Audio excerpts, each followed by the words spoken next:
जी हाँ, नमस्कार दोस्तों, स्वागत करते हैं आप सभी को आपका यूट्यूब चैनल टारगेट भोजपुरी। जी बता दी कि भोजपुरी की हिट मशीन खेसारी लाल यादव जी का अभी ये गाना बहुत ही हाई लेवल का रिलीज हुआ है। जी हाँ दोस्तों, जो कि गाना का अपडेट कल बताया गया था और सटला से गाने का बोले जो गाना पूरी तरह से बवाल है, जो कि गाना फाइनली अभी छूट चुका है। जी हाँ दोस्तों, पूरी तरह से बवाल है, बहुत ही हाई लेवल का है।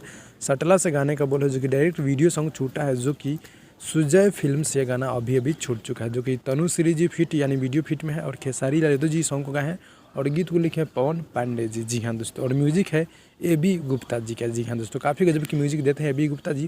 तो फाइनली गाना अभी छूट चुका है और काजल अगवानी रील्स वीडियो बनाई है, जो कि खेसारी यादव की गाना पर। जी हाँ दोस्तों, जो कि आप लोग देखें हैं, मतलब नाचे बोलूँगा खेसारी जैसे स्टाइल को उसी गाने पर काफ़ी गजब का रील्स वीडियो है, जो कि बहुत ही हाई लेवल का जो गाना आज छूटा है सुजय फिल्म से। जी हाँ दोस्तों, सटला से गाने का बोले जो कि गाना पूरी तरह से गजब का है। जी हाँ दोस्तों, खेसारी लाल यादव जी गाए हैं और गाना गजब बहुत ही हाई लेवल का है। तो भाई लोग आप लोग चैनल को सब्सक्राइब कीजिए। मिलते हैं अगली वीडियो में, तब तक के लिए धन्यवाद।